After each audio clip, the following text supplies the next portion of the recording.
예, 오늘은 우리가 근본신앙 22번째 시간으로 마귀론에 대해서 좀 살펴보도록 하겠습니다. 사실 마귀론이라고 하는 것은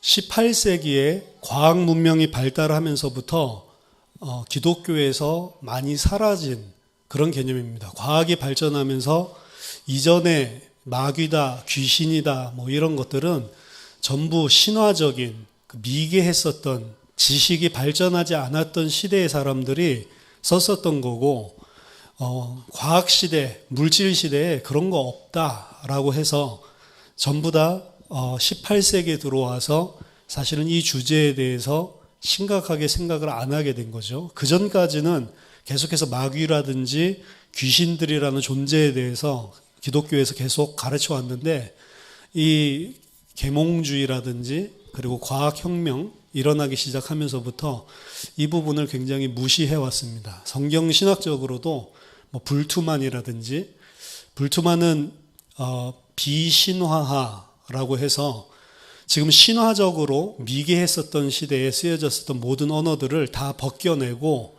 진짜 그게 무엇을 의미하는지 새롭게 우리가 해석을 해야 된다라고 주장을 하면서 거의 뭐 자유주의라든지 이런 부분에서 다루지를 않고, 그리고 또 개혁주의 전통 신학을 가지고 있는 이런 교회 안에서도 거의 다루지를 않았습니다. 그러는 사이에 잘못된 마귀론, 귀신론 이런 것들이 사람들을 잘못된 가르침으로 이렇게 미혹하고, 특히 한국 같은 경우는 김기동 목사 중심으로 베레아 잘못된 귀신론이 이렇게 전파됐죠. 그리고 그 귀신론에 따라서 사실은 베레아가 이단이다라고 하지만 일반 정통적인 교회, 기독교인들도 그런 비슷한 색채를 많이 가지고 있습니다. 왜냐하면 그들이 말하고 있는 마귀론, 귀신론들이 사실은 토속신앙이나 그리고 우리가 오랫동안 가지고 있었던 샤머니즘적인 것들이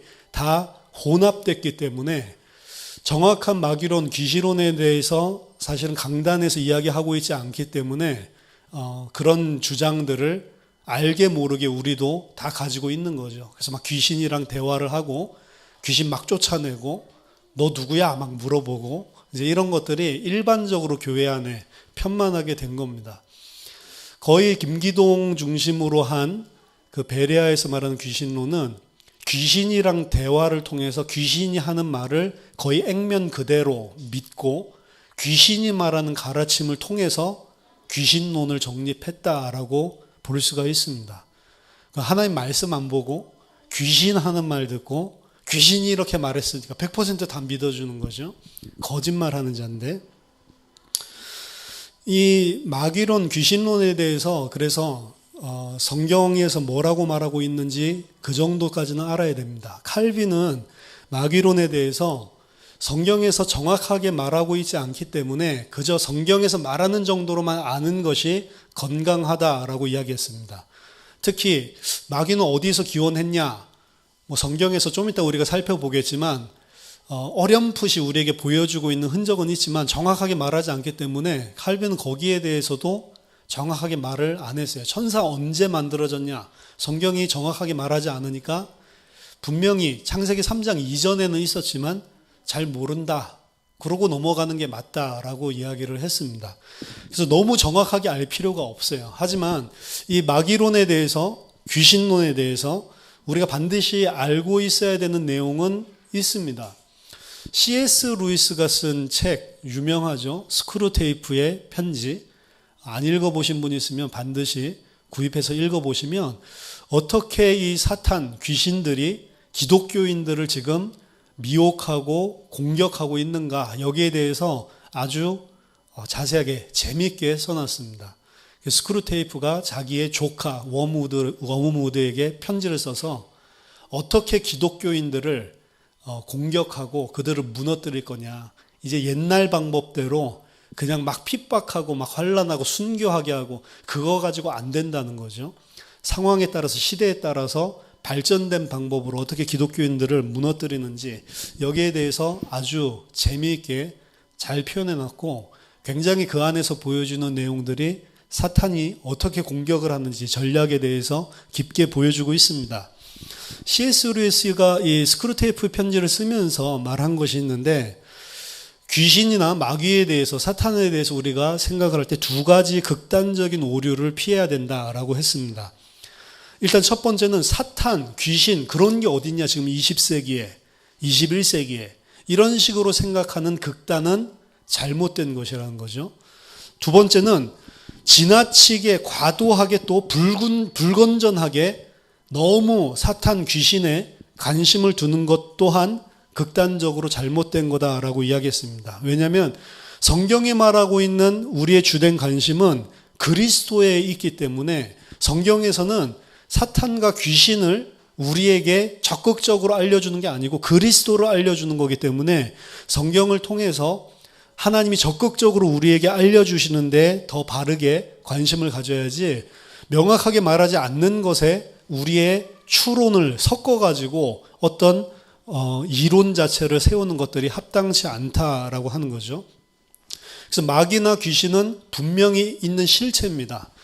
불투만 이후에 사람들이 마귀나 귀신을, 악의 세력을 의인화해서 보여줄 뿐이지 그런 존재는 없다라고 이야기를 했는데, 분명히 성경에서는 지정의를 가지고 있는 인격적인 존재로 사탄을 이야기하고 있습니다.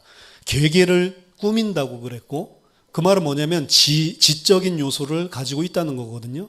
그리고 분을 내면서 내려가고, 이 말은 감정을 가지고 있다는 겁니다. 그리고 자기의 의지를 가지고 하나님을 대적하고 하나님의 교회를 공격하고 있기 때문에 죽을 이 마지막 심판 때까지, 그렇기 때문에 지정의를 가지고 있는 분명한 어떤 인격적인 존재지 절대로 어떤 힘과 파워, 그냥 악한 그런 영적인 그런 분위기, 그런 게 아니라는 거죠. 17세기의 청교도였던 이 토마스 브룩스는 그리스도와 성경, 그리고 우리 자신의 마음, 그리고 마지막으로 사탄, 이 네 가지를 가장 먼저, 그리고 가장 많이 공부하고 살펴봐야 된다고 했어요. 그리스도도 살펴보고 성경, 그리고 우리 자신의 마음이 어떠한지, 그리고 사탄에 대해서. 만약에 이것을 공부하지 않는 자가 있다면 그들은 결코 안전할 수 없을 것이다 라고 이야기했습니다. 결국에는 행복하지 않게 될 것이다. 그래서 자신은 기독교인으로서, 그리고 더 중요하게는 파수꾼으로서 그리스도의 충만함과 피조물의 무상함과, 피조물은 아무것도 아니라는 거죠. 그리고 속이는 자의 덫에 대해서 최선을 다해서 발견해낼 것이다. 성경을 통해서 발견하는 거죠. 이 부분을 이야기했습니다. 바울도 사탄의 괴계를 너무나 잘 알고 있었어요. 고린도후서 2장 11절에 보면, 이는 우리로 사탄에게 속지 않게 하려 함이라. 우리는 그 계책을 알지 못하는 바가 아니로라. 사단이 분명히 속이는 계책을 가지고 우리를 공격하고 있는 인격적인 존재라는 것을 이야기를 했습니다. 고린도후서 11장 14절 15절에서도 이것은 이상한 일이 아니라 사탄도 자기를 광명한 천사로 가장하나니, 그러므로 사탄의 일꾼들도 자기를 의의 일꾼으로 가장하는 것이 또한 대단한 일이 아니라 그들의 마지막은 그 행위대로 되리라. 그래서 사탄은 분명한 괴계를 가지고 공격하고 있고, 그리고 그 괴계를 바울은 분명히 잘 알고 있다라고 이야기를 했습니다. 그래서 사탄은 액면 그대로 자기의 모습을 보여주는 것이 아니고 각각 상황에 따라서 나타나는데, 여기 보면은 뿔 달고 나타나서 막 괴롭히고 이런 악령의 형태로 나타나는 것이 아니고 광명한 천사로 가장을 해서도 나타난다라고 했습니다. 그래서 우리가 괴기 영화에서 보는 그런 것들이 사탄이 아니라고요. 많은 사람들이 기도원에 올라가서 기도하다가 비전 가운데 예수님을 만나고, 그리고 또 천사들을 보고 그 하늘나라의 이 엄청난 광경을 보고 막 감사하고 감격하고 막 황홀해서 돌아오는데, 그게 과연 하나님으로부터 온 거냐라는 부분들을 잘 생각을 해야 됩니다. 왜냐하면 사탄이 분명히 하나님처럼, 그리고 광명한 천사처럼 가장하고 있기 때문에 눈에 보이는 것을 의지하면 어느 순간인가 반드시 사탄에게 미혹될 가능성이 높은 거죠. 우리보다 훨씬 더 뛰어난 존재입니다. 성경에서 보면 사탄의 기원은 원래는 하나님을 섬기는 피조물, 종으로 창조된 자가 타락을 해서 사탄이 되었다. 타락한 천사로 묘사를 하고 있습니다. 가장 잘 표현을 하고 있는 게 에스겔서 28장 12절에서 18절과 이사야서 14장 12절에서 15절입니다. 에스겔서 28장은 두로왕에 대한 시인데, 두로왕에 대한 심판의 경고인데, 두로왕에 대한 심판을 경고하면서 예전에 있었던 그룹 천사와 비교해서 그 타락을 이야기를 하고 있다고요. 에스겔서 18장 12절에서 18절 보면, 인자야 두로왕을 위하여 슬픈 노래를 지어 그에게 이르기를, 주 여호와의 말씀에 너는 완전한 도장이었고 지혜가 충족하며 온전히 아름다웠도다. 이 두로왕을 이야기하고 있는 것 같지만 두로왕을 이야기하기는 너무 엄청난, 좀 이따 계속 살펴보겠지만 권세와 모든 것들 다 주어졌기 때문에, 그리고 그룹이라고 천사라고 이야기를 하고 있기 때문에 이것은 두로왕에 대한 심판의 경고지만 동시에 과거에 있었던 천상에 있었던 이 천사의 타락을 그리는 거다라고 보고 있어요. 근데 그 타락한 천사를 보고 여기서 뭐라고 이야기하면 너는 완전한 도장이었다. 완전한 도장이라는 건 무슨 소리냐면, 더 정확하게 말하면 너는 완전한 모델이었다라는 거예요. 완전함의 모델로 원래 창조된 자였습니다. 지혜가 충족하며 온전히 아름다웠다. 완벽하게 아름다웠다라고 이야기를 하고, 네가 옛적에 하나님의 동산 에덴에 있어서 각종 보석, 곧 홍보석과 황보석과 금강석과 황옥과 홍만호와 창옥과 청보석과 남보석과 홍옥과 황금으로 단장하였으며, 네가 지음을 받던 날에 너를 위하여 소고와 비파가 준비되었도다. 그래서 소고, 비파 요걸 보고 음악을 담당하는 천사였다, 이런 이야기들을 하는 겁니다.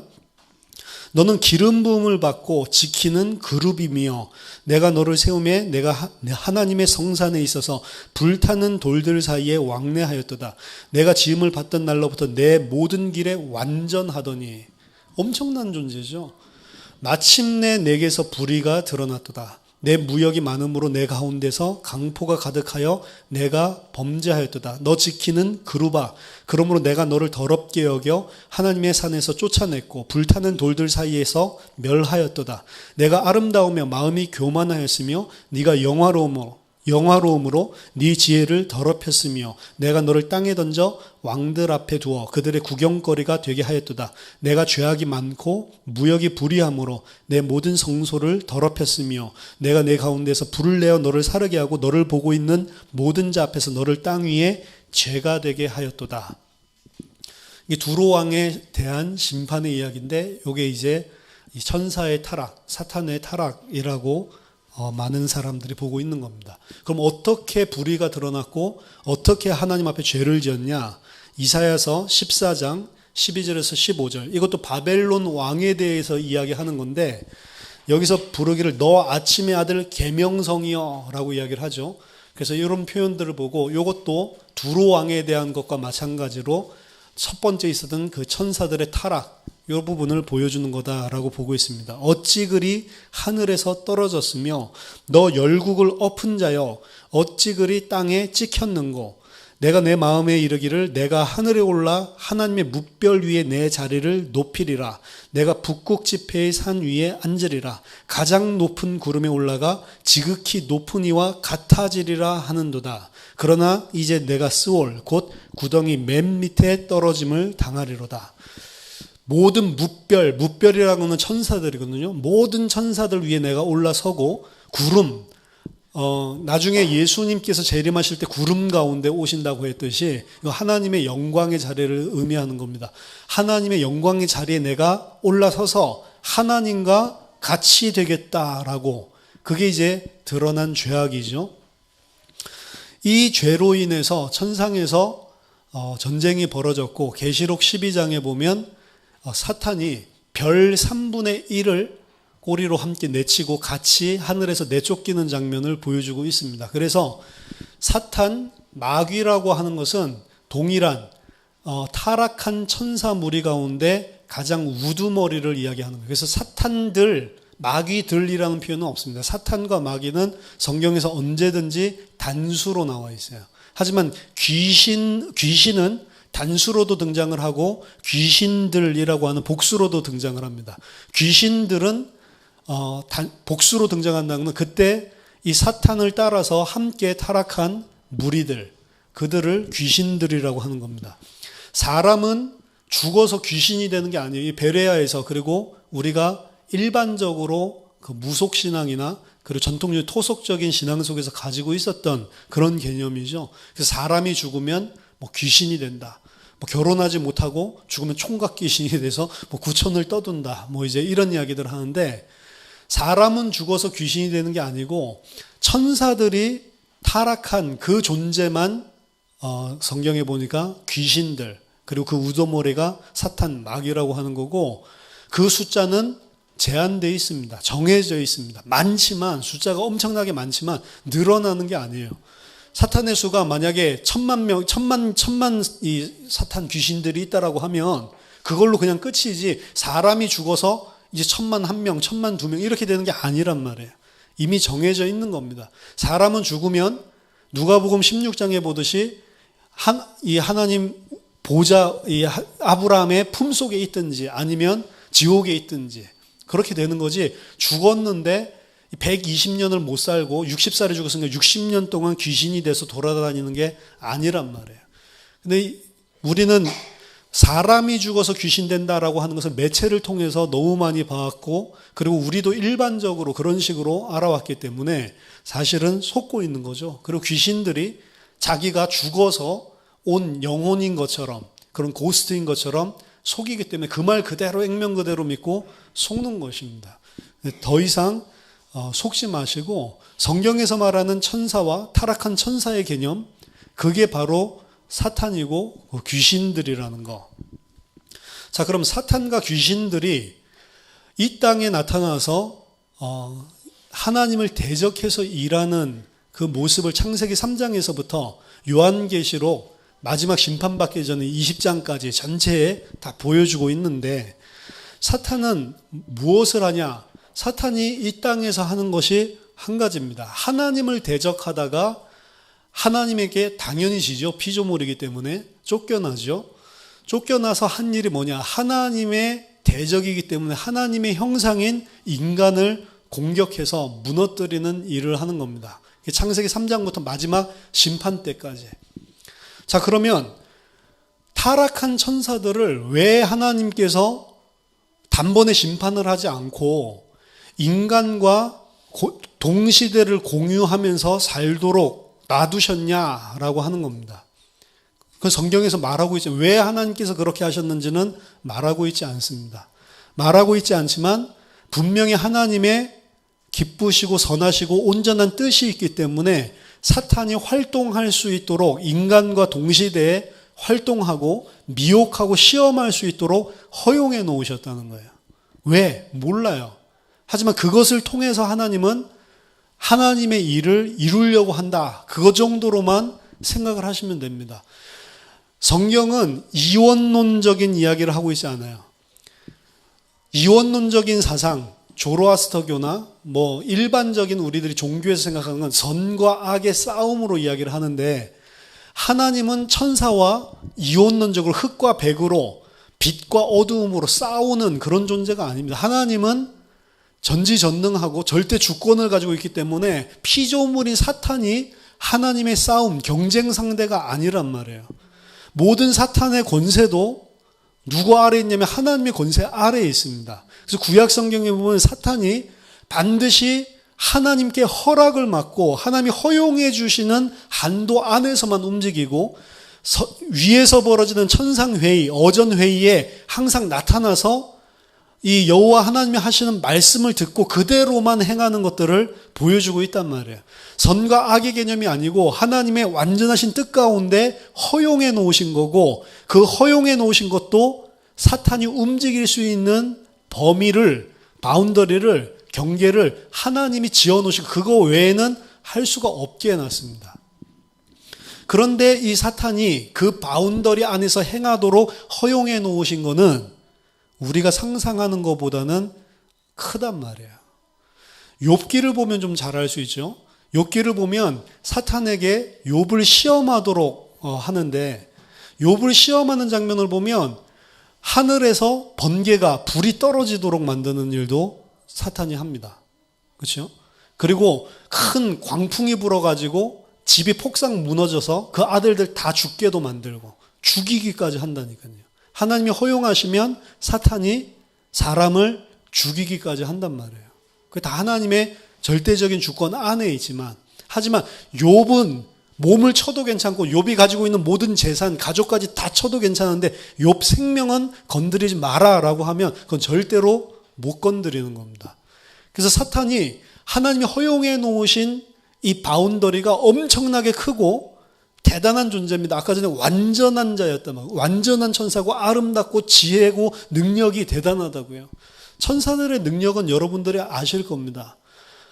천사 한 명 파송했더니 18만 5천 아수르 군대를 단 하루 만에 몰살을 시켜버릴 정도로 천사 한 명의 능력도 대단하다면 사람이랑 비교할 수가 없는 거예요. 근데 그 천사 중에서도 무별 위에 가장 높은 자였고 천사들 3분의 1을 이끌어서 자기의 편으로 만들어서 하나님을 대적할 정도로. 왜 같은 편이 됐냐? 이 정도의 천사라면 하나님이 이길 수 있겠다라고 천사들이 느낀 겁니다. 그러니까 같이 하나님을 대적하는 반란군에 가입을 하는 거죠. 그 정도로 천사들이 봤을 때도 엄청나단 말이에요. 능력과 지혜와 이 모든 것들이. 사람이 감당할 수 있습니까? 못한단 말이에요. 지혜롭습니다.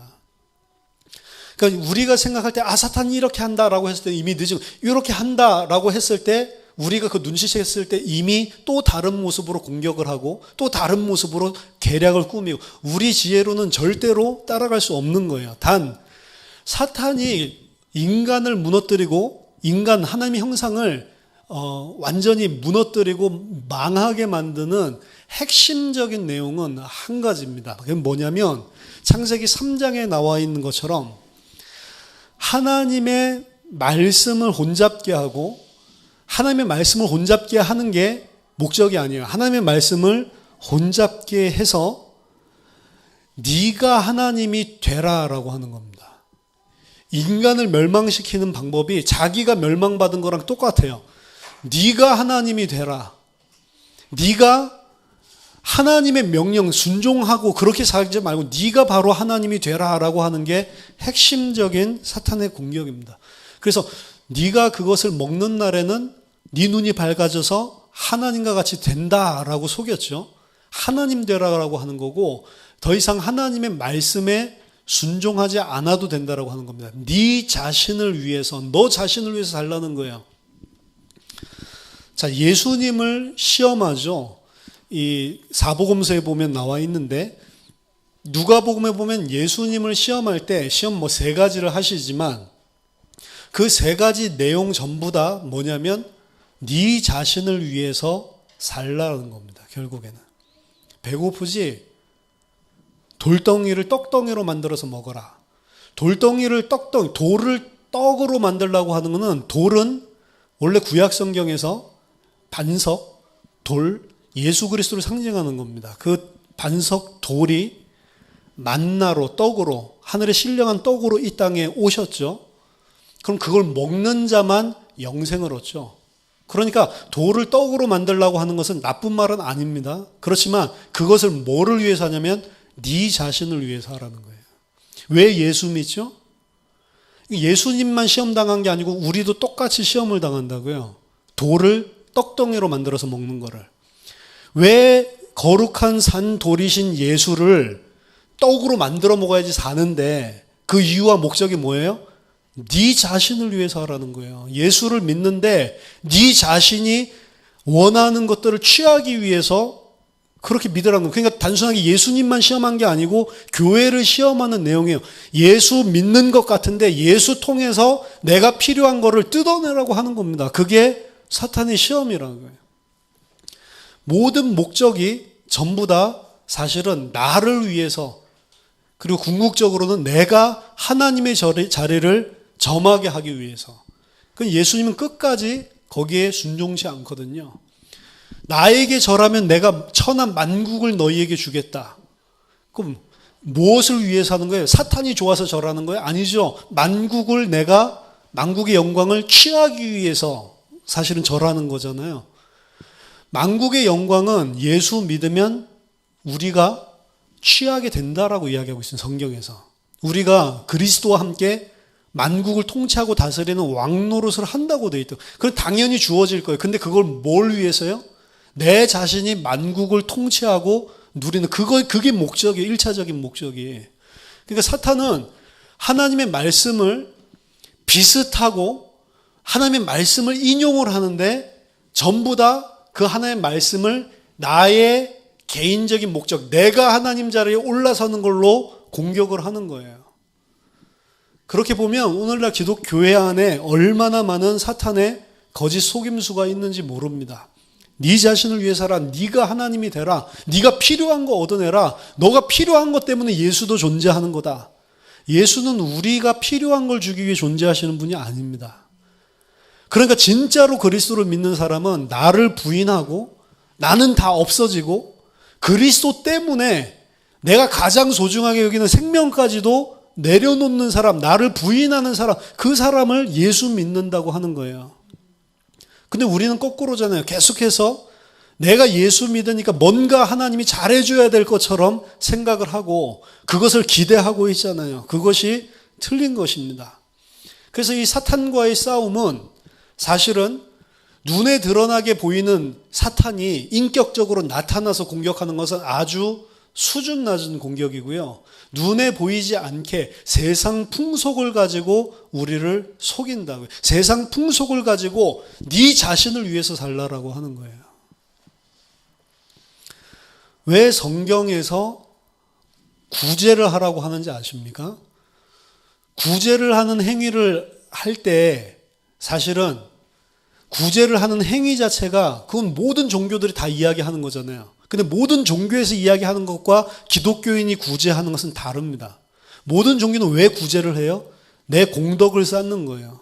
내 선을 쌓는 겁니다. 내가 남에게 베풀면 결국에는 어떻게 해서든지 나에게 좋은 게 돌아온다라는 개념이에요. 근데 기독교에서 고아와 과부들을 섬기고 네 자신을 가난한 자들에게 나눠주라라고 하는 것은 공덕 쌓으라는 얘기가 아닙니다. 네 자신을 부인하라라고 하는 거예요. 네 자신을 죽이라는 겁니다. 근데 그거 하려고 하니까 안 되죠, 잘. 하기는 해도 아깝죠? 저도 아까워요.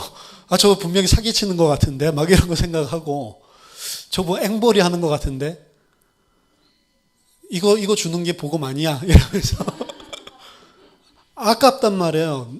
근데 왜 그걸 하라고 하냐면 거봐. 너는 결국에는 물질들을 가지고 네 자신을 위해서 살고 있잖아. 헌금도 마찬가지입니다. 사실은 제가 11조와 헌금론에 대해서 말씀을 드렸죠.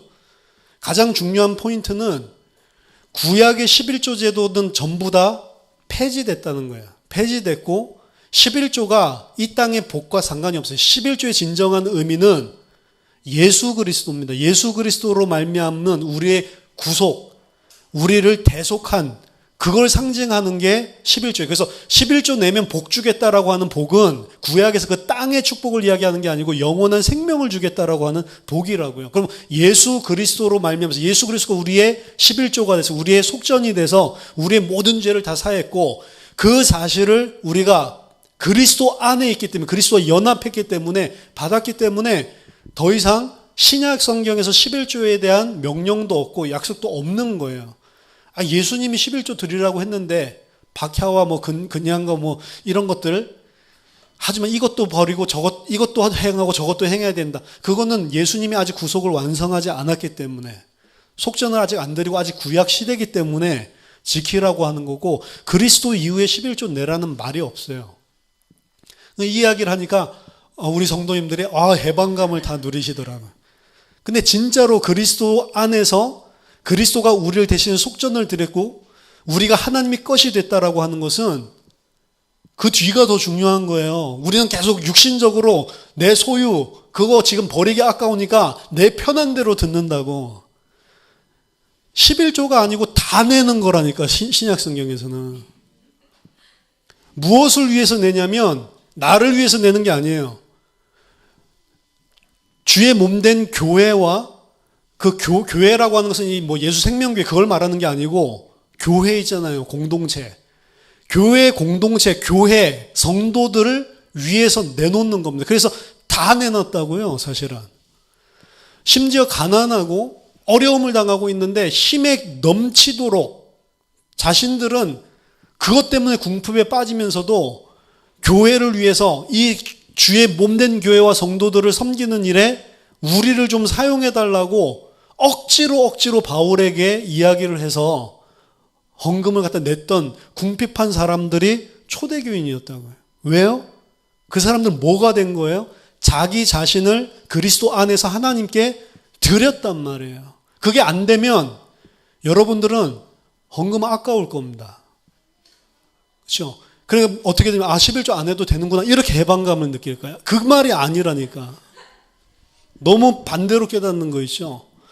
그러니까 우리 자신을 위해서 살고 네 자신이 필요한 걸 움켜쥐고 살라는 거예요. 그것 자체가 사탄이 공격하는 공격입니다. 네 자신을 위해서 이 정체성 절대로 나를 죽이지 못하도록 하는 겁니다.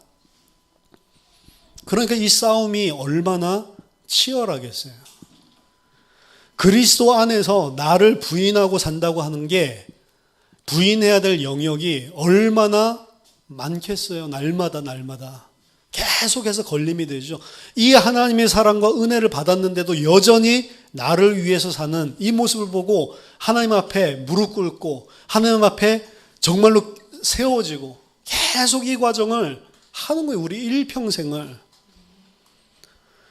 그 싸움에 사단에게 지지 않고 내가 하나님의 자리에 앉지 않고 나를 부인하고 그리스도와 하나님 사랑, 이웃 사랑 그것 때문에 끝까지 싸워서 이기는 자만 면류관을 갖는다라고 이야기를 합니다. 끝까지 싸워서 이기는 자에게만 면류관이 있다라고 하는 거예요. 그러니까 우리들이 그리스도인으로 살아간다고 하는 것은 쉬운 것이 아닙니다. 좁은 길입니다. 나를 부인한다는 것이 얼마나 어려운지 하나님께서 은혜 주시고 성경 말씀을 통해서 진리의 말씀이 나를 그 하나님의 말씀이 부딪혀서 인도해 주지 않으면 사실은 우리는 불가능한 존재예요. 말씀 듣지 않으면 또다시 세상 방식대로 세상 풍속대로 살아가는 게 우리입니다. 예수님을 이렇게 시험을 하셨는데 누가복음 4장 13절 보니까 마귀가 모든 시험을 다 한 후에 얼마 동안 떠나니라 라고 이야기를 합니다. 예수님을 시험했는데 이걸로 끝난 게 아니에요. 예수님 시험을 다 40일 동안 다 마친 줄 알았는데 얼마 동안 잠깐 떠날 뿐입니다. 예수님의 일평생을 거쳐서 자기를 부인하고 십자가를 지지 못하도록 끝까지 쫓아다닌다고요. 마지막 십자가 앞에서도 뛰어내려라 라고 이야기를 하죠. 결국에 자기를 부인하지 못하고 그리고 십자가를 지고 하나님의 뜻에 순종하지 못하도록 끝까지 속이는 자, 끝까지 예수님께서 순종하고 이겼기 때문에 면류관을 얻은 거잖아요. 그럼 우리가 그리스도인이라는 것은 이 사단과의 싸움에 민감하고 이 사단과의 싸움에서 끝까지 순종하면서 싸우면서 이기는 거예요. 단순하게 11조 내면 복 받는다, 복 받는지 안 받는지 봐라 말라기 3장 가지고 거짓말하는 그런 것들 때문에 사는 것이 아니고 진짜 교회와 공동체를 위해서 내 모든 것을 다 드릴 수 있냐 거기까지 싸우는 겁니다. 그래서 제가 보니까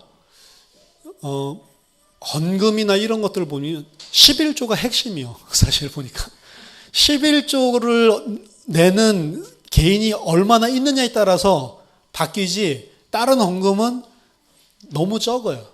그러니까 교회는 교회 유지하기 위해서 그거 강조 막 하는 겁니다. 근데 그것과 축복은 전혀 상관없는 거예요. 신약시대에 다 무효화된 겁니다. 근데 진짜로 그리스도인이라면 교회를 살펴보겠죠. 공동체를 살펴보겠죠. 11조가 아니라 모든 것을 다 드리라고 하는 거니까. 우리가 그리스도인으로서 살아가야 되는 겁니다. 정말로 그리스도를 위해서 여러분들이 여러분의 물질을 쓰신다면 헌금 한 푼도 안 해도 괜찮아요. 굳이 우리 교회에 헌금을 하나도 안 해도 괜찮다고. 근데 생각하세요. 진짜 이게 그리스도 때문에 쓰고 있는 건지, 나 때문에 쓰고 있는 건지, 나 때문에 쓰고 있으면서 실제로 하나님의 나라, 하나 그리스도의 몸에 얼마나 생각을 하고 있는지. 그럼 더 어렵죠? 성경에서 말하고 있는 진짜 하나님의 사랑과 은혜를 모르면 율법적으로 드리는 헌금하고 망하는 것입니다. 근데 진짜로 그리스도 안에 있는 사람은, 그리스도의 은혜를 아는 사람은 율법적인 것이 아니고 하나님께 내 모든 것을 다 드리고 나를 부인하게 되는 거라니까. 그러니까 교회는 언제든지 하나님이 하시는 일에 필요한 것들을 채워주시게 됐어요. 그럼 채워준다고 하니까 막 풍족하게 해서 막 엄청나게 교회에 돈이 많이 쌓이겠네? 그 말이 아닙니다. 그리고 우리가 좀 생각해 볼 거는 결국에는 교회의 헌금과 이런 것들은 교회 공동체와 교회 성도들을 위해서 있는 거예요. 목사 사례비만 위해서 있는 게 아니고, 그래서 사실은 어려운 가정이 하나도 없어져야 되는 게 정상적인 겁니다. 교회 안에는. 많이 있는 자도 많지가 않고 적게 거둔 자도 적은 게 아니에요. 많이 거둔 자도 딱 재보니까 15멜이고 적게 거둔 자는 한 오멜이고 적게 거둔 자도 재보니까 한 오멜이란 말이에요. 그 말은 뭐냐면 교회 안에 모든 자들이 궁핍하지 않고 서로 한 몸으로 다 지켜주는, 그게 사실은 헌금이었다고요. 초대교회에서. 왜 이 경제적인 물질적인 이야기를 하냐면 사탄이 공격하는 공격 가운데 가장 우리랑 밀접하게 맞닿아 있는 게 이 육신적인 생명과 닿아 있어서 그래요. 그래서 예수님한테 시험할 때도 제일 먼저 그 부분 가지고 시험을 하는 거고, 우리도 마찬가지입니다. 의식주 요거 가지고 공격을 하는 거예요. 자, 사탄은 이렇게 우리들을 맹렬하게 창세기 3장 때부터 그리고 마지막 계시록 20장 저 무적행에 갇힐 때까지 공격을 합니다. 하지만 성경에 보면 이 사탄을 이미, 귀신들을 이미 하나님께서 이 감옥 가운데 가둬놨다라는 이야기도 등장을 합니다. 타락한 천사들을 이미 가뒀다고요. 베드로후서 2장 4절 보니까 하나님이 범죄한 천사들을 용서하지 아니하시고 지옥에 던져 어두운 구덩이에 두어 심판 때까지 지키게 하셨으며, 지옥에 벌써 이 귀신들, 천사들을 다 던졌다는 말인가? 여기서 말하는 지옥은 원어에서는 타르타오예요. 타르타오는 지옥이 아닙니다. 지옥이 아니고 그냥 쉽게 설명하자면 임시 감옥소라고 생각을 하시면 돼요. 마지막에 무적행 지옥에 빠뜨리는 거고, 임시 감옥소. 이미 천사들을 다 가둬놨다라고 이야기를 합니다.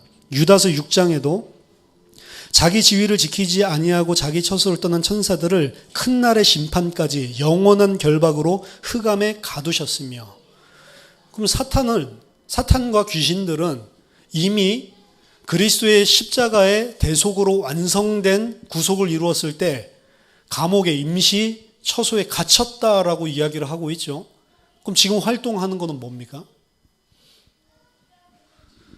지금 활동합니까? 귀신이? 한다니까요. 서론에서 이야기했지만. 그럼 이렇게 볼 수가 있는 거예요. 일부는 갇혀있고 일부는 여전히 활동하는 겁니다. 그거를 누구의 재량, 무슨 재량으로 그렇게 하냐? 하나님께서 보실 때 신자와 교회의 유익을 위해 필요한 것들은 잠시 유예를 해놔서 풀어놓고, 신자의 유익에 필요 없다라고 생각하는 것은 이미 다 가둬놨고 권세는 다 깨졌단 말이에요.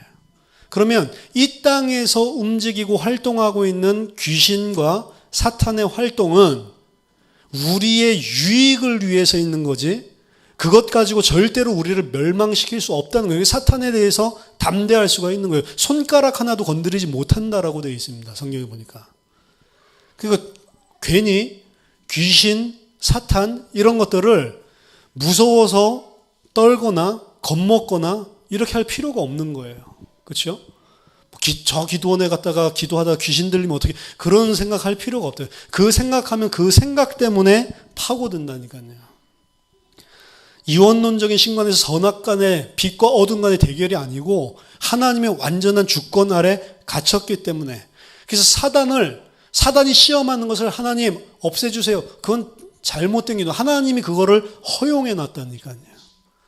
그 시험을 통해서 우리는 뭘 계속 깨달아야 되냐면, 그래서 내 자신을 발견하고 내 자신을 성찰하고 아직도 나를 위해서 살고 아직도 내가 하나님 대해서 살아가는 이 부분을 하나님 앞에 내려놓고 하나님 앞에 무릎 꿇을 수 있도록 우리를 온전한 자로, 장성한 자로 만들어 나가는 그 일을 하게 하기 위해서 남겨놓는다고요. 그래서 더 이상 사탄은 하나님의 백성에 관해서는 어떤 주권도 없습니다. 하지만 불신자들, 자기 백성들 앞에는 왕이고 임금이죠. 세상 왕이고 세상 신이고 세상 임금이라고 표현하고 있는 겁니다. 그래서 지금 세상은 여전히 사단의 권세 아래에 있습니다. 사도행전 26장 16절 18절 보니까, 일어나 너의 발로 서라. 내가 내게 나타난 것은 곧 내가 나를 본 일과 장차 내가 내게 나타날 일에 너로 종과 증인을 삼으려 함이니. 바울에게 말씀하시는 겁니다. 이스라엘과 이방인들에게서 내가 너를 구원하여 그들에게 보내어 그 눈을 뜨게 하여 어둠에서 빛으로, 사단의 권세에서 하나님께로 돌아오게 하고 죄사함과 나를 믿어 거룩하게 된 무리 가운데서 기업을 얻게 하리라. 이 구원받지 못한 사람을 뭐라고 이야기하냐면 어둠 가운데 있었다. 근데 그 어둠에서 빛으로 나오게 하고 사탄의 권세에서 하나님께로 돌아오게 한다. 그럼 구원받지 않은 상태의 사람은 사탄의 권세 아래 어둠 가운데 잡혀 있다라는 이야기죠. 골로새서 1장 13절에도 그가 우리를 흑암의 권세에서 건져내사 그의 사랑의 아들의 나라로 옮기셨으니, 흑암의 권세에서 사랑의 아들의 나라, 하나님 나라로 옮기셨다. 그 전에는 사단의 나라에 우리가 속해 있어요. 그때는 우리 위에 왕노릇 할 수 있지만 하나님의 나라로 옮긴 하나님의 백성에게는 손끝 하나 건드리지 못하는 겁니다. 그런데 왜 활동이 일어나냐? 그 모든 것을 통해서 하나님께서 우리에게 유익을 주기 위해서 그렇게 할 뿐입니다. 요한일서 5장 19절에도 또 아는 것은 우리는 하나님께 속하고 세상은 악한 자 안에 처한 것이며, 악한 자 안에 세상은 처했지만 우리는 하나님께 속했다라고 이야기하잖아요.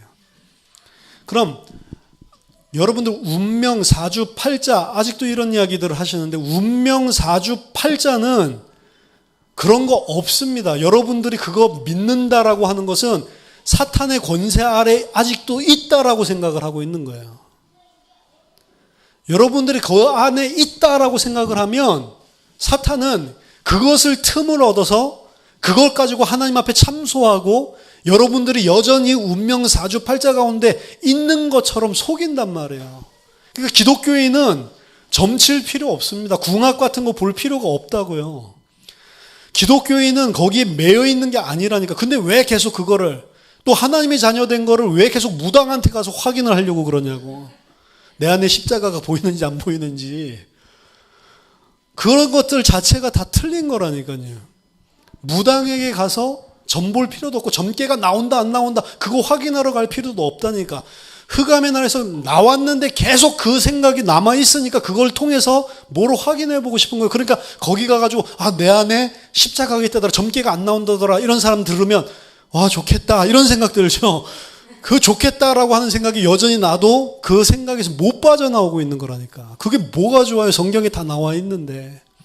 빠져나온 거라니까요. 운명, 사주, 팔자 이런 거 없습니다. 오늘의 운세 이런 거 볼 필요 없고 토정 비결 같은 거 볼 필요 없다니까. 오히려 보니까 그것 때문에 틈을 얻어서 원수가 우리에게 왕노릇 하는 것처럼 속인단 말이에요.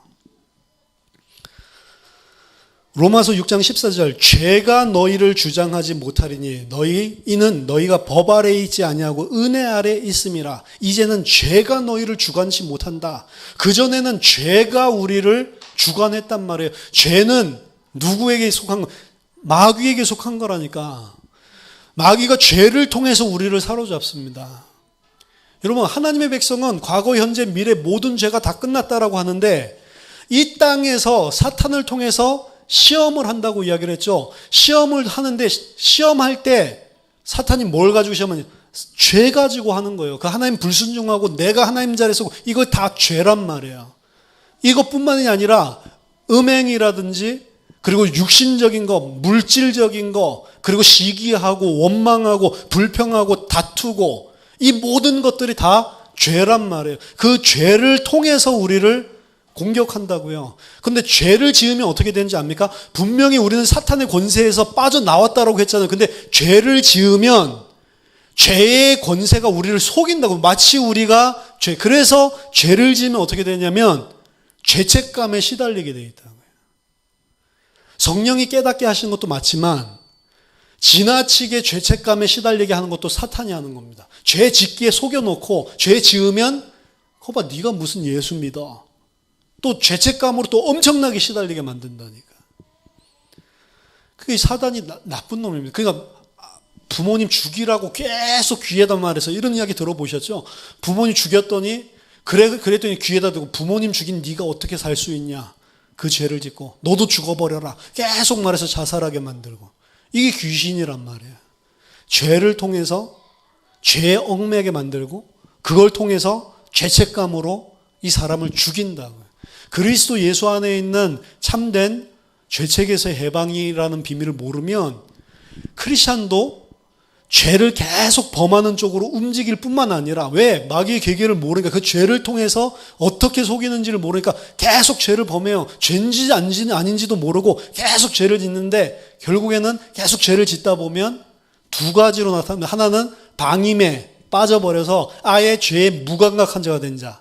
그 사람은 누구예요? 2번 죽은 자고 유다서에 보니까 구원받지 못한 자입니다. 신자가 그렇게 되면 어떻게 되냐? 죄책감에 시달리게 되고 그 죄에서 못 빠져나와요. 하나님께서 사실 은혜를 주시지 않으면. 사단은 이 땅에 하나님의 백성을 공격합니다. 우리의 대적자입니다. 불신자에게서는 주관하는 자고 왕노릇을 하고 있고 컨트롤을 하고 있어요. 누가복음 11장 21절 22절 강한 자가 무장을 하고 집을 지킬 때에는 그 소유가 안전하대. 이거 사탄을 말하는 겁니다. 사탄이 그 소유를 무장하고 지키고 있대요. 사탄의 손 아래에 있는 불신자들을 이야기하는 거예요. 더 강한 자가 와서 그를 굴복시킬 때에 예수 그리스도거든요. 예수 그리스도가 와서 그를 굴복시킬 때에 그가 믿던 무장을 빼앗고 그의 재물을 나누느니라. 구원받았다는 건 사탄에게 권세 아래 완전히 딱 묶여서 사탄의 소유된 자가 더 강한 자가 와서 그 강한 자를 무장 해제시켜버리고 우리를 그 손에서 빠져나오게 하는 게 구원이란 말이에요. 하나님이 택하신 사람은 그렇게 빠져나오게 한단 말이에요. 그때부터 죄가 주관하지 못한다라고 이야기합니다. 그래서 게알더스 보스는 이 불신자 상태를 뭐라고 이야기했냐면 체스판의 체스 말이라고 이야기했어요. 사탄이 움직이는데 사탄의 전략대로 움직이는 대로 그대로 움직일 수밖에 없는 그 우리 자유의지가 있는데요. 아니요. 전부 다 육신적이고 정욕적이고 이생의 자랑이고 안목의 정욕이고 결국에는 이 땅의 것을 위해서 움직일 수밖에 없고 나를 위해서 내가 하나님 자리에 앉아서 움직일 수밖에 없도록 장악된 상태란 말이에요. 모든 선택하고 움직이는 것들 자체가. 자, 이 사단도 천사들처럼 위계 질서들을 가지고 있습니다. 사탄이 가장 우두머리고 그 아래로 정사가 있다라고 했죠. 정사라고 하는 것은 룰러, 통치자를 이야기합니다. 지역을 담당하고 지역을 장악하고 있는 이런 위계 질서가 있단 말이에요. 군사 조직처럼, 정치 조직처럼. 권세라고 하는 것은 정치적인 것도 말하지만 철학, 사상, 물질, 이 세상에 흘러다니고 있는 모든 풍속들, 이런 것들을 전부 다 컨트롤하고 있단 말이에요.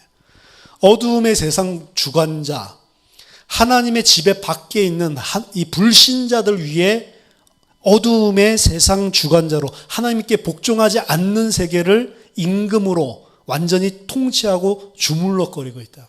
그 사탄을 섬기고 이렇게 하는데 안에 들어가면 그래서 사탄의 법대로 사탄의 질서대로 움직이면 그 안에 능력과 사탄이 가지고 있는 권세가 있잖아요. 능력과 이 대단한 신기한 기적 같은 것들이 일어나는 겁니다. 그 불신자들이 사탄의 권세 아래 속해서 그 질서를 따르고 사탄에게 무릎 꿇었을 때 나타나는 것들이에요. 그것 통해서 계속해서 미혹하는 거죠.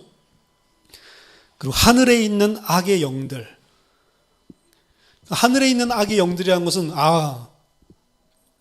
그래서 이 타락한 천사들은 하늘에 있구나. 그걸 말하는 게 아니고 이 땅에 있는 영들이 아니고 하늘에 속한 자들이라는 이 영적인 존재라는 것을 이야기하는 것입니다. 이것들이 영적인 존재로 그렇게 움직이고 활동하고 있다.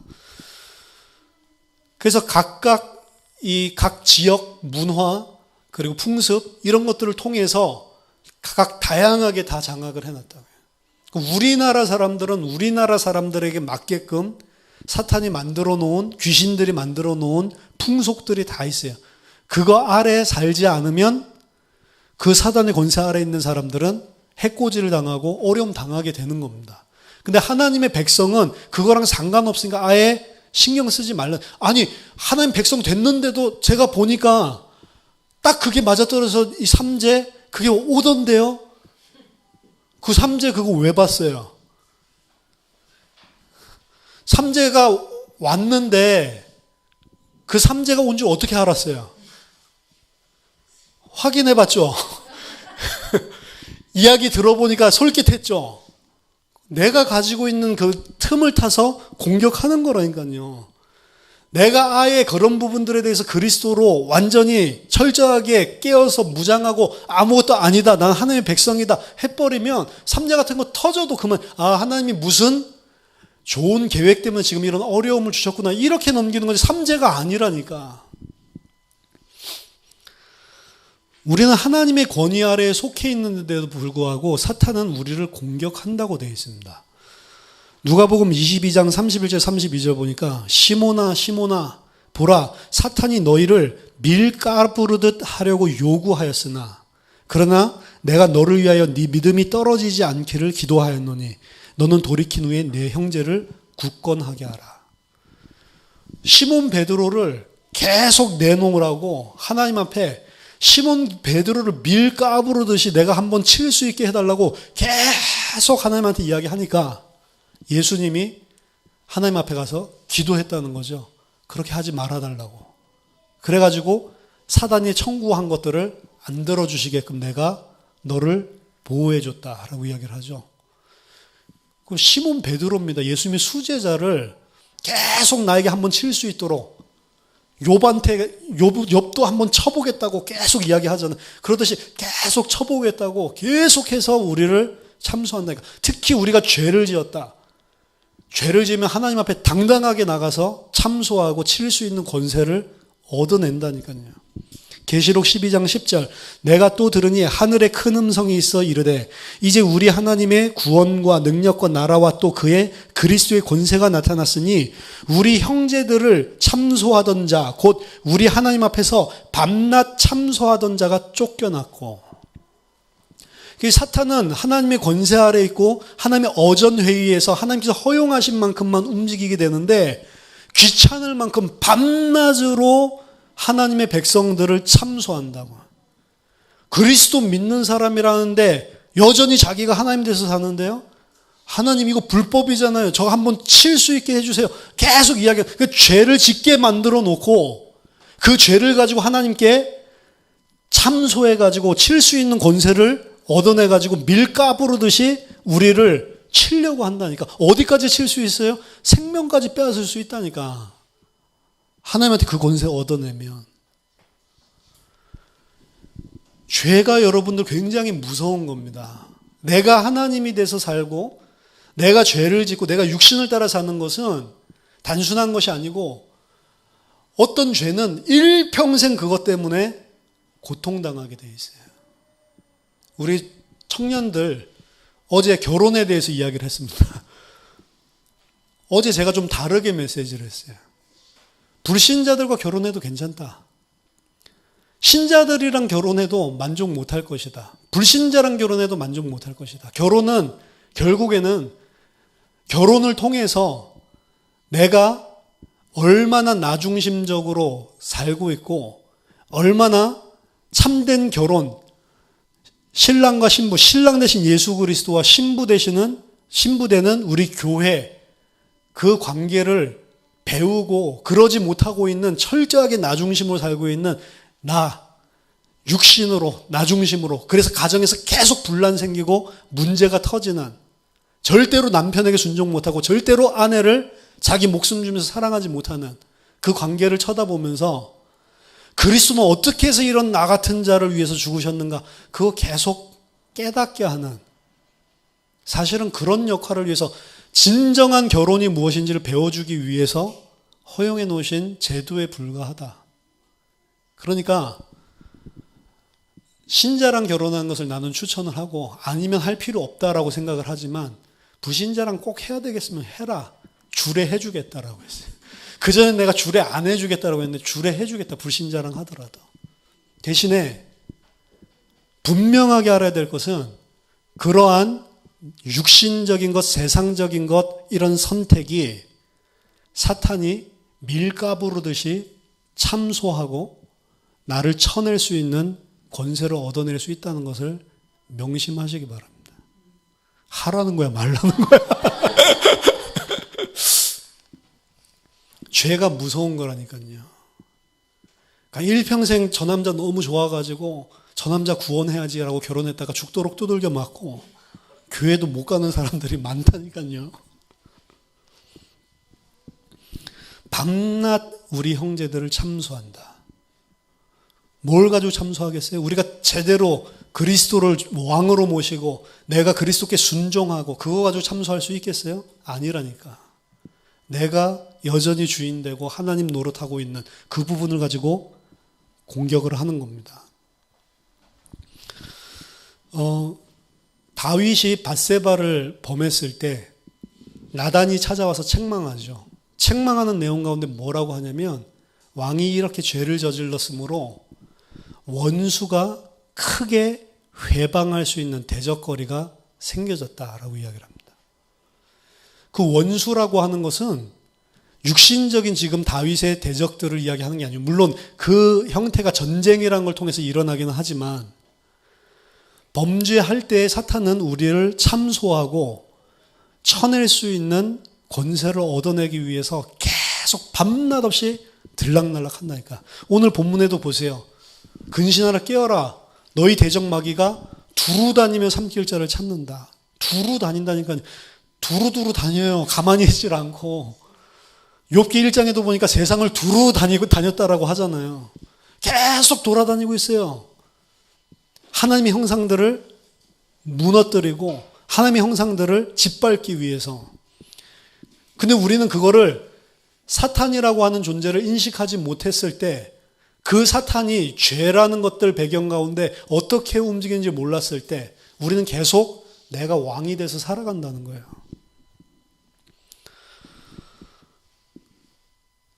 예레미야 31장 29절 30절에 대한 부분들만 이야기하고 마치겠습니다. 이 부분은 뭘 말하는 거냐면 지금 우리나라 그리고 또 미국에서도 강탈을 했는데 이런 우상 숭배를 하고 귀신을 섬기고 이렇게 하면 가문에 3, 4대 저주가 있지 않냐. 가계에 흐르는 저주. 이런 이야기를 하는데 가계에 흐르는 저주 그런 거 없습니다. 아니 암 걸렸던 사람이 또 암 걸리던 유전이 그럴 수 있어요. 저주 아닙니다. 아니 내가 예수 믿었는데도 나도 또 3대째 또 암이 걸렸는데 그 가계에 흐르는 저주 때문에 그런 거 아니에요. 우리가 만약에 암에 걸렸다고 하면 그 암은 저주 아니라니까요. 우리에게 육신의 질병과 고난 왜 온다고요? 그리스도와 연합하게 하기 위해서 그 가운데서도 새하늘과 새 땅을 바라보고 온전히 그리스도 앞에 순종하는 장성한 자 되게 하기 위해서 고난을 허락하신 거지 가계에 흐르는 저주 때문에 온 게 아니라고요. 가게에 흐르는 저주를 꺾기 위해서 무슨 기도를 하고 그런 거, 그게 다 주술적인 미신적인 행위라니까요. 우리 자식에게는 이게 안 물려가게 해주세요. 물려간다니까. 제가 보니까 그냥 유전적인 게 육신적인 생김새만 담는 게 아니고 기억인자도 전달이 되는 것 같아요. 전혀 내 딸한테 이야기 안 해줬는데 똑같이 하는 것들이 있어요. 막 방구 뿡 이런 거 있잖아요. 어렸을 때 우리가 맨날 그러면서 놀았거든. 그런 거 그대로 한다니까. 누가 배워주지도 않았는데. 그리고 집 밖에 나가기 싫어하고 텔레비 켜주면 그거 보면서 공부하겠다고 하고, 이거 내가 어렸을 때 이야기 안 해줘도 나랑 똑같이 한다고. 그거 보면서 너무 깜짝 놀라고, 아, 이게 내가 생각하고 기억했던 것들이 다 전달되는구나. 이런 생각들을 했습니다. 여러분 좋은 생각하세요? 나쁜 생각하면 그런 기억인자들이 다 전달이 된다니까. 가게에 흐르는 저주가 아니고 내가 가지고 있었던 건 내 생활 패턴, 내 삶을 통해서 그것들이 전달되는 겁니다. 심지어는 육신적인 것들까지도 유전적인 형질로 다 물려주게 돼 있는 거라고요. 예레미야 31장 29절 30절 보니까 분명히 말씀하셨습니다. 그때 그들이 말하기를 다시는 아버지가 신포도를 먹었으므로 아들들의 이가 시다 하지 아니하겠고, 신포도를 먹는 자마다 그의 이가 신 것 같이 누구나 자기의 죄악으로 말미암아 죽으리라. 아버지가 신포도주 먹었더니 아들의 이빨이 시대요. 이게 지금 바벨론 시대 때 있었던 이야기거든요.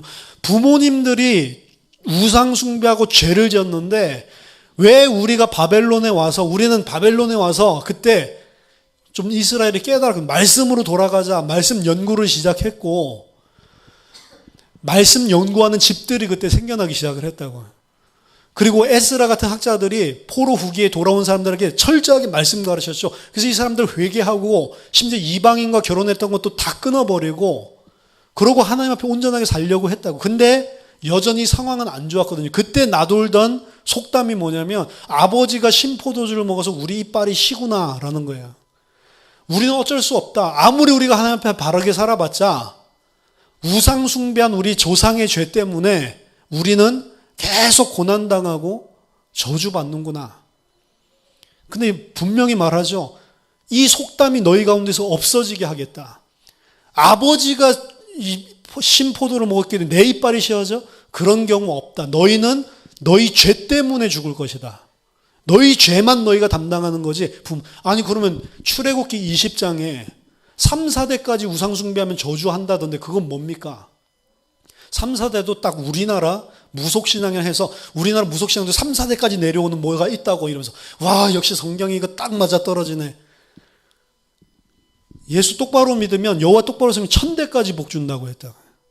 근데 1000대까지 복 받은 사람 봤어요? 예수 똑바로 믿었는데 1000대도 안 흘러갔는데 이순신 때부터 지금까지 뭐 20대도 안 흘렀다면서요. 1000대면 얼마나 오래된 기간이에요. 그러면 1000대까지 복을 베푼다는 건 뭐예요? 3, 4대까지 저주한다는 건 뭐예요? 이거는 우상을 숭배했을 때 얼마나 그 저주가 큰지를 과장법을 통해서 설명한 것 뿐입니다. 내 3, 4대로 문자적으로 그게 내려간다는 소리가 아니고. 근데 하나님을 섬기면 어떻게 한다고요? 이것도 과장법이에요. 1000대까지 은혜를 베푼다고. 그럼 하나님의 포커스는 어디 있냐면 여호와 하나님을 올바르게 섬기면 그 하나님께서 베푸시는 복이 얼마나 큰지를 보여주는 거예요. 그냥 문자 그대로 3, 4대까지 그게 아니고. 예수 똑바로 안 믿어도 3, 4대 아무 문제 없는 사람도 있어요. 사실은 육신적으로 본다면. 근데 우리는 계속 육신적인 것들 복받고 잘 안 되는 거 그거 가지고 막 저주받았다, 가게 흐른 저주다, 그걸 꺾기 위해서 뭐 기도문까지 만들고 그런 거 없습니다. 여러분. 사탄과 싸워야 된다라고 하는 것은 사실은 사단은 이 세상 권세를 가지고 세상의 땅의 것을 가지고 우리를 계속 하나님의 자리로 육신적으로 물질적으로 육신적인 것을 쫓아서 하나님을 대적하며 살도록 사단은 모든 시스템을 통해서 속이고 있어요. 속이고 있지만 그걸 갖다가 사탄이랑 싸워야 된다고 해서 사탄을 결박하고 사탄 그렇게 싸우라는 말이 아닙니다. 그런 상황과 환경 속에서 내가 그 유혹을 따라서 하나님의 진리의 말씀을 따라 살지 않고 저버리고 살려고 하는 이 내 마음의 문제와 싸우는 게 더 핵심적인 거예요. 사탄 때문에 아담이 죄를 지었습니까? 사탄이 원인 제공했지만 죄를 지은 건 아담의 마음이에요.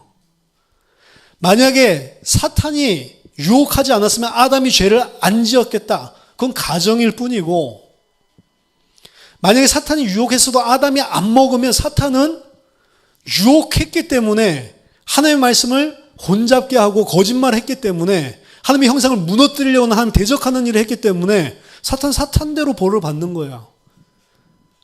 안 지었으면 아담은 벌 안 받는 겁니다. 심판이 없어요.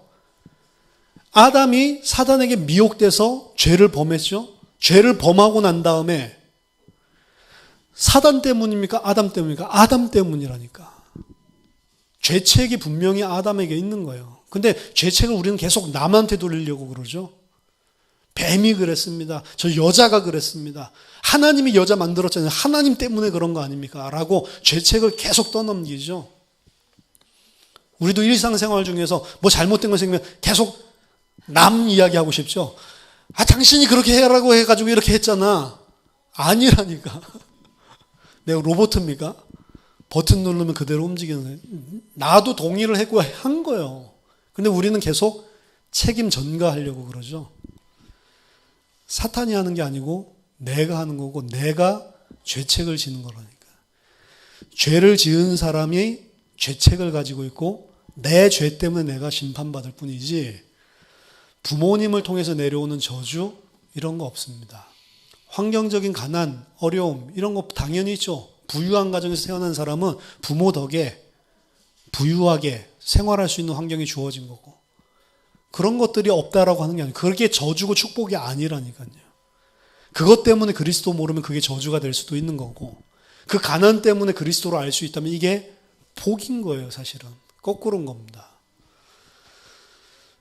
그래서 우리가 가계에 흐르는 저주, 이 가문에 흐르는 저주를 꺾기 위해서 무슨 기도 이런 거 하지 마세요. 그게 다 무속신앙, 토속적인 이런 잘못된 것들이 기독교 안에 파고 들어온 거예요. 교회 이 성경에는 그런 개념 없습니다. 자기 죄를 자기가 지고 가는 거예요. 그렇기 때문에 사탄에게 미혹되지 않으려면 한 가지밖에 없는 겁니다. 말씀을 알아야 돼요.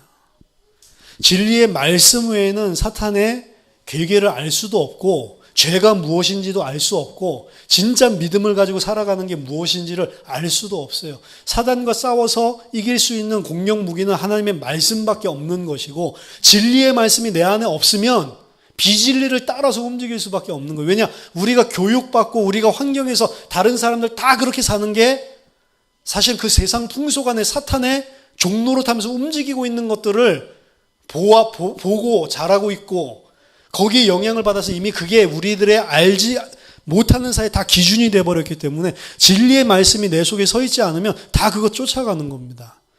사탄과 싸우는 거는 이 더러운 귀신아 물러갈지어다 그렇게 싸우는 게 아니란 말이에요. 진리의 말씀을 가지고 내가 하나님의 말씀을 가지고 정확한 기준을 갖다 가지는 걸 그게 싸움이란 말이에요. 그거 없으면 아무리 입으로 사탄아 물러가라 해도 안 물러간다니까요. 무슨 나쁜 생각이 들 때 사탄을 결박하면 된다. 해보세요. 잘 안 결박될걸요? 아무리 결박해도 안 돼요. 막 이러죠.